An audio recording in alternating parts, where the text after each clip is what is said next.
नमस्कार मेरे प्यारे साथियों, स्वागत है आप सभी का आपका अपना यूट्यूब चैनल जीटीएम क्लासेस में। दोस्तों, आज की इस वीडियो में साइंस का 30 काफ़ी ऐसे महत्वपूर्ण ऑब्जेक्टिव क्वेश्चन आपके लिए हम लेकर आए हैं जो आपके सेंटर परीक्षा 2021 के लिए दोस्तों लल्लन टॉप है। ठीक है, ये 30 में से दोस्तों बहुत सा प्रश्न आपके सेंटर परीक्षा का पेपर में हूबहू छप जाएगा। ये मेरा दोस्तों 100% गारंटी है, इसलिए इस वीडियो को आप कंप्लीट देखें, एक भी प्रश्न को आप स्किप ना करें। ठीक है, तो आइए हम बिना टाइम वेस्ट किए इस वीडियो का स्टार्ट कर देते हैं। क्लोरोफिल वर्णक का रंग होता है, ऑप्शन ए में लिखा हुआ है हरा, बी में लिखा हुआ है नीला, सी में लिखा हुआ है लाल और डी में लिखा हुआ है सफ़ेद। तो ये प्रश्न में आपको यहाँ से बताना है दोस्तों कि क्लोरोफिल वर्णक का रंग होता है तो हरा होता है। ठीक है, ऑप्शन नंबर दोस्तों यहाँ पे ए जो होगा हमारा बिल्कुल राइट आंसर हो जाएगा। ठीक है, अब देखिए लाल रंग का जो तरंगदैर्घ्य होता है दोस्तों वो सबसे अधिक होता है, ये साथ में आपको याद रखना है। और बैगनी रंग का जो तरंगदैर्घ्य होता है दोस्तों वो सबसे कम होता है। ठीक है, इसको भी आपको ध्यान में रखना है। आइए अगला प्रश्न हम देख लेते हैं। दूसरा नंबर, जस्ता का अयस्क है, ऑप्शन ए में लिखा है सिनेबार, बी में लिखा है जिंक ब्लेड, देखिए सी में लिखा है बॉक्साइड और डी में लिखा है हेमेटाइट। तो ये प्रश्न में आपको यहाँ से बताना है दोस्तों कि जस्ता का अयस्क है तो जस्ता का अयस्क जिंक ब्लेड है। ठीक है, ऑप्शन नंबर यहाँ पे बी जो होगा ना हमारा बिल्कुल राइट आंसर हो जाएगा। ठीक है, देखिए सिनेबार जो है दोस्तों ये पारा का अयस्क सिनेबार है। ठीक है, और बॉक्साइड जो है दोस्तों ये एल्युमिनियम का अयस्क बॉक्साइड होता है। ठीक है, और हेमेटाइट जो है दोस्तों ये आयरन का अयस्क हेमेटाइट होता है। ठीक है, ये आपको ध्यान में रखना है। देखिए तीसरा नंबर प्रश्न कहता है कि मस्तिष्क उत्तरदायी होता है, ऑप्शन ए में लिखा हुआ है सोचने के लिए, बी में लिखा हुआ है हृदय स्पंदन के लिए और सी में लिखा हुआ है शरीर का संतुलन बनाने के लिए और डी में लिखा हुआ है सभी के लिए। तो ये प्रश्न आपको यहाँ से बताना है दोस्तों कि मस्तिष्क उत्तरदायी होता है तो सोचने के लिए भी होता है और हृदय स्पंदन के लिए भी होता है और शरीर का संतुलन बनाने के लिए भी होता है। ठीक है, इनका राइट आंसर जो होगा दोस्तों हमारा सभी के लिए, ऑप्शन नंबर यहाँ पे डी हमारा बिल्कुल राइट आंसर हो जाएगा। ठीक है, आइए नेक्स्ट प्रश्न हम देख लेते हैं। चौथा नंबर, निम्न में से कौन एक उभयलिंगी जंतु है? काफ़ी महत्वपूर्ण प्रश्न है दोस्तों, आपको इस प्रश्न में बताना है कि निम्न में से कौन एक उभयलिंगी जंतु। तो पहले ये समझिए कि हम उभयलिंगी जंतु दोस्तों किसे कहते हैं, तो जिसमें मेल और फीमेल दोनों का गुण पाया जाता है उसे हम उभयलिंगी जंतु कहते हैं। ठीक है, तो देखिए केचुआ में दोस्तों मेल और फीमेल दोनों का गुण पाया जाता है। ठीक है, तो ऑप्शन नंबर यहाँ पर ए जो होगा हमारा बिल्कुल राइट आंसर हो जाएगा। ठीक है, आइए अगला प्रश्न हम देख लेते हैं। पाँचवा नंबर, इनमें से कौन दर्पण का सूत्र है? दोस्तों ये प्रश्न काफ़ी महत्वपूर्ण है, आपको ये प्रश्न बताना है कि इनमें से कौन दर्पण का सूत्र है। ठीक है, तो दर्पण का सूत्र दोस्तों 1/v प्लस में 1/u = में 1/f होता है। आपको इसको याद कर लेना है, काफ़ी महत्वपूर्ण है। ठीक है, 1/v प्लस में 1/u = में 1/f, ये दोस्तों दर्पण का सूत्र होता है। ठीक है, अब देखिए लेंस का सूत्र क्या होता है तो इसको भी आपको याद कर लेना है, 1/v और माइनस 1/u = में 1/f होता है। ठीक है, इसको भी आपको याद कर लेना है दोस्तों।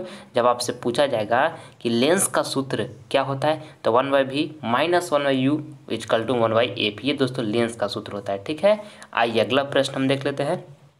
छठा नंबर, 1 मिली एम्पियर बराबर होता है, ऑप्शन ए में लिखा है 10⁻⁻1 एम्पियर और बी में लिखा है 10⁻2 एम्पियर और बी में लिखा है 10⁻3 एम्पियर और डी में लिखा है 10⁻6 एम्पियर। तो ये प्रश्न में आपको यहाँ से बताना है दोस्तों कि 1 मिली एम्पियर बराबर होता है तो 10⁻³ एम्पियर होता है। ऑप्शन नंबर दोस्तों यहाँ पे सी जो होगा हमारा बिल्कुल राइट आंसर हो जाएगा। ठीक है, आइए अगला प्रश्न हम देख लेते हैं। सातवां नंबर, समतल दर्पण की फोकस दूरी होती है, ऑप्शन ए में लिखा हुआ है अनंत, बी में लिखा हुआ है 0, सी में लिखा है 100 सेंटीमीटर और डी में लिखा हुआ 50 सेंटीमीटर। तो आपको ये प्रश्न बताना है दोस्तों कि समतल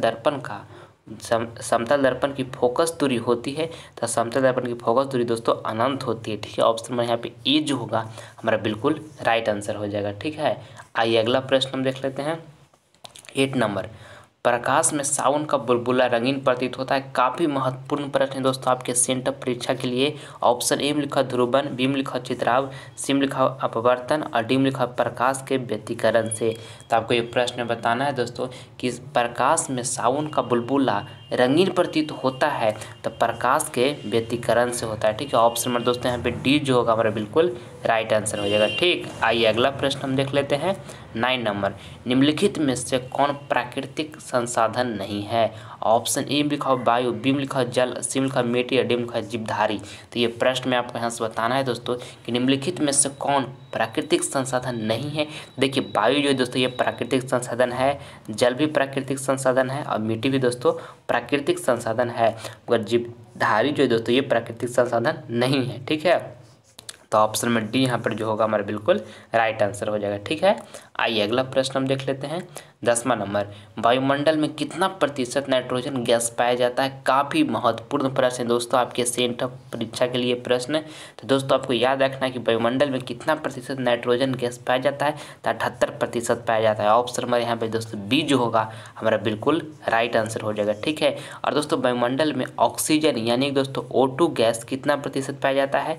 तो 21% पाया जाता है दोस्तों वायुमंडल में ऑक्सीजन। ठीक है, और वायुमंडल में दोस्तों कार्बन डाइऑक्साइड यानी कि CO2 दोस्तों गैस कितना प्रतिशत पाया जाता है? कार्बन डाइऑक्साइड गैस वायुमंडल में कितना प्रतिशत पाया जाता है? तो 0.03% पाया जाता है। आपको इसको तीनों को ध्यान में रखना, आपके बोर्ड एग्जाम में पूछा जाता है। ठीक है, आइए अगला प्रश्न हम देख लेते हैं। 11 नंबर, और दोस्तों ये 30 ऑब्जेक्टिव क्वेश्चन जो हम आपको बता रहे हैं आपके सेंटर परीक्षा के लिए काफ़ी महत्वपूर्ण है। 30 में से बहुत सा प्रश्न आपके सेंटर परीक्षा में दोस्तों हूबहू आएगा, ये मेरा 100% गारंटी है। इसलिए इस वीडियो को कंप्लीट देखें, आप एक भी प्रश्न को आप स्किप ना करें। ठीक है, देखिए 11 नंबर प्रश्न कहता है कि विद्युत का अच्छा चालक है। ऑप्शन ए में लिखा हुआ है लकड़ी, बी में लिखा है प्लास्टिक, सी में लिखा है कार्बन और डी में लिखा है चांदी। तो ये प्रश्न में आपको यहाँ से बताना है दोस्तों कि विद्युत का अच्छा चालक है, तो विद्युत का अच्छा चालक दोस्तों चांदी है। ठीक है, ऑप्शन हमारे यहाँ पे जो डी होगा हमारा बिल्कुल राइट आंसर हो जाएगा। ठीक है, आइए अगला प्रश्न हम देख लेते हैं।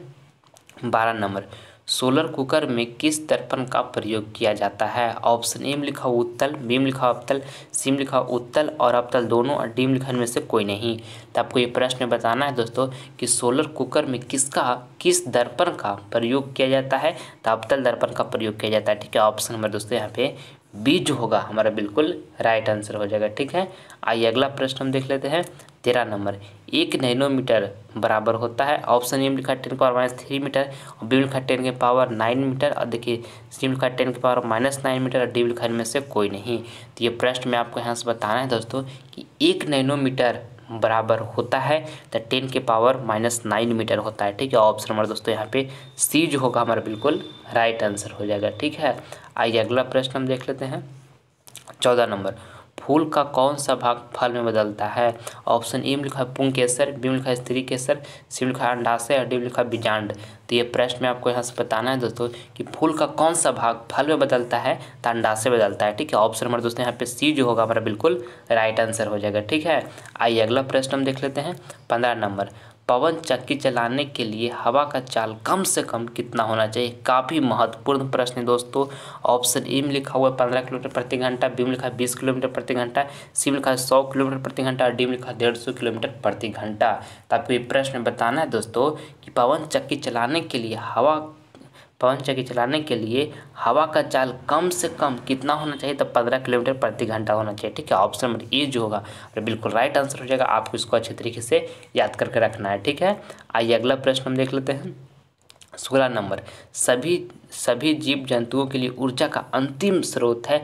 ऑप्शन ए में लिखा हुआ है ग्रह, बी में लिखा है चंद्रमा, सी में लिखा है सूर्य और डी में लिखा है कोयला। तो आपको ये प्रश्न बताना है दोस्तों कि सभी जीव जंतुओं के लिए ऊर्जा का अंतिम स्रोत है तो सूर्य है। ठीक है, ऑप्शन नंबर दोस्तों यहाँ पे सी जो होगा हमारा बिल्कुल राइट आंसर हो जाएगा। ठीक है, आइए अगला प्रश्न हम देख लेते हैं।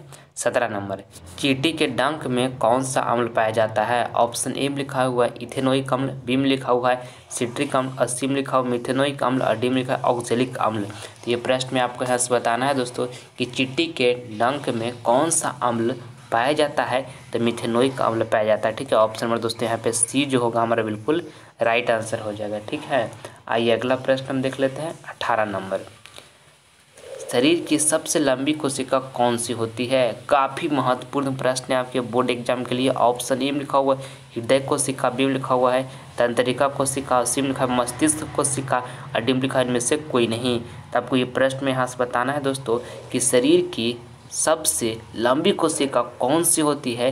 तो तंत्रिका कोशिका होती है। ठीक है, ऑप्शन नंबर दोस्तों यहाँ पे बी जो होगा हमारा बिल्कुल राइट आंसर हो जाएगा। ठीक है, आइए अगला प्रश्न हम देख लेते हैं 19 नंबर।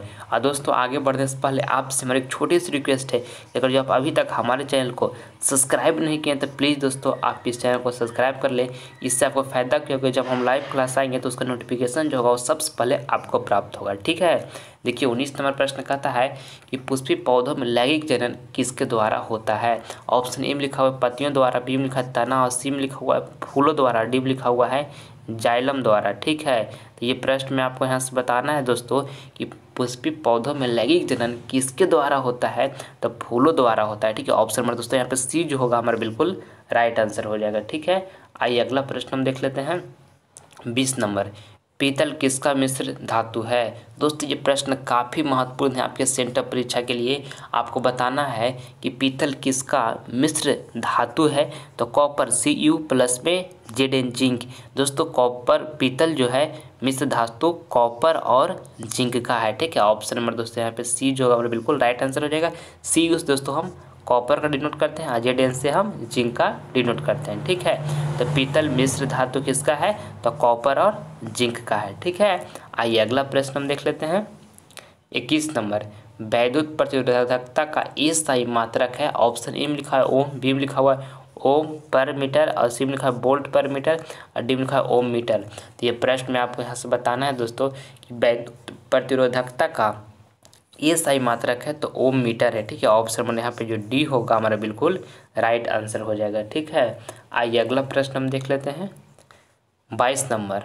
पोटेशियम के की परमाणु संख्या क्या है? ऑप्शन ए में लिखा 19, बी में लिखा 20, सी में लिखा 23 और डी में लिखा 35। तो ये प्रश्न में आपको यहाँ से बताना है दोस्तों कि पोटेशियम के की परमाणु संख्या क्या है? तो 19 है। ठीक है, ऑप्शन नंबर दोस्तों यहाँ पे ए जो होगा हमारा बिल्कुल राइट आंसर हो जाएगा। ठीक है, आइए अगला प्रश्न हम देख लेते हैं 23 नंबर।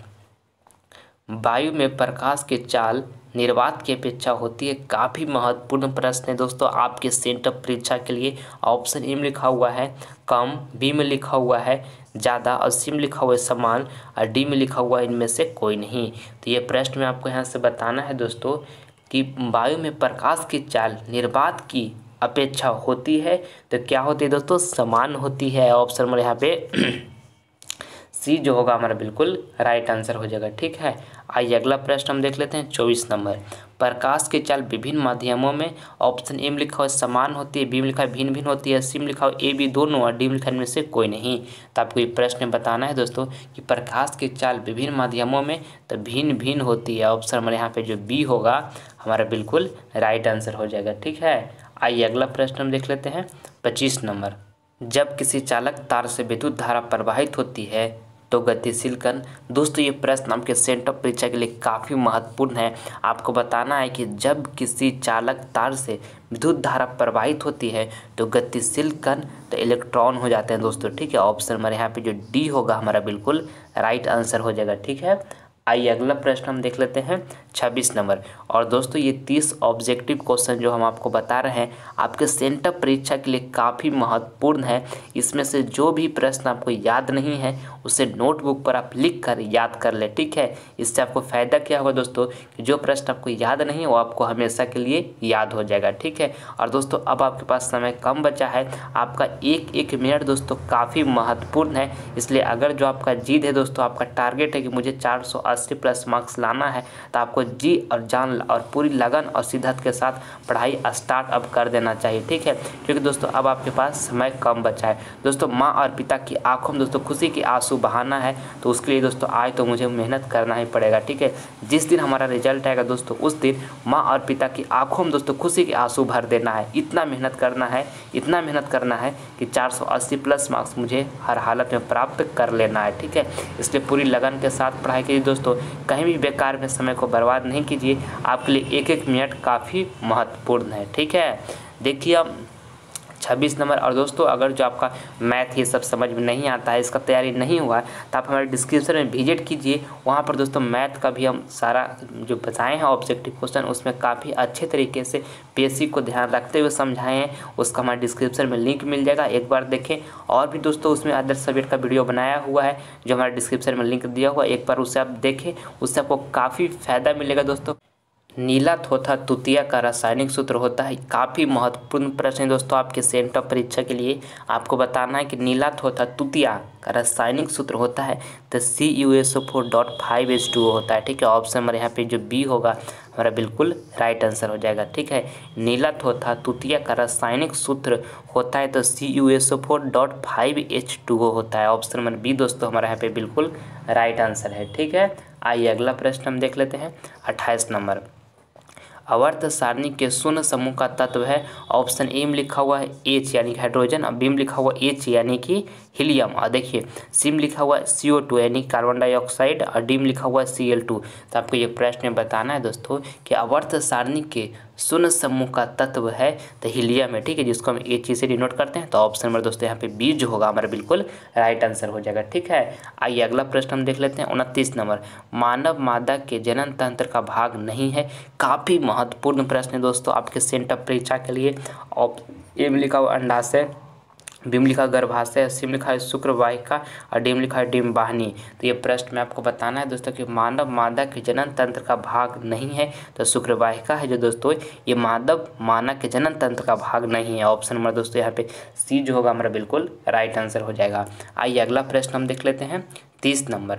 मनुष्य में वृक्क एक तंत्र भाग है जो संबंधित है। ऑप्शन ए में लिखा है पोषण, बी में लिखा है श्वसन, सी में लिखा है उत्सर्जन, और डी में लिखा है परिवहन। तो ये प्रश्न में आपको यहाँ से बताना है दोस्तों कि मनुष्य में वृक्क एक तंत्र भाग है जो संबंधित है तो उत्सर्जन से। ठीक है, ऑप्शन में दोस्तों यहाँ पे सी जो होगा हमारा बिल्कुल राइट आंसर हो जाएगा। ठीक है दोस्तों, यहाँ पे हम आपको 30 काफ़ी महत्वपूर्ण ऑब्जेक्टिव क्वेश्चन बताएं जो आपके सेंट ऑफ परीक्षा के लिए दोस्तों काफ़ी ही शानदार प्रश्न था। ठीक है, इसलिए इसमें से जो प्रश्न आपको याद नहीं होगा उससे नोटबुक पर लिख कर आप याद कर लीजिएगा। ठीक है, आइए अगला प्रश्न हम देख लेते हैं HW का प्रश्न।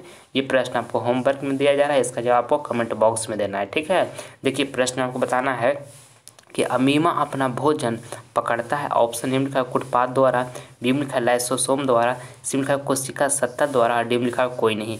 तो इसमें से जो आंसर आपको सही लगेगा दोस्तों उसका जवाब आप हमारे कमेंट बॉक्स में जरूर दीजिएगा। आपका कमेंट का हम प्रतीक्षा करें। ठीक है, मैं उम्मीद करता हूं दोस्तों कि वीडियो आपको पसंद आया होगा। तो प्लीज़ आपसे लाइक करें, अपने दोस्तों में शेयर करें, और आप हमारे चैनल पर नए हैं तो आपसे सब्सक्राइब कर लें ताकि आने वाले वीडियो की नोटिफिकेशन होगा सबसे पहले आपको मिलेगा। ठीक है, मिलते हैं दोस्तों आपसे अगली वीडियो में, तब तक मन लगाकर पढ़ाई करते रहिएगा। जय हिंद, जय भारत।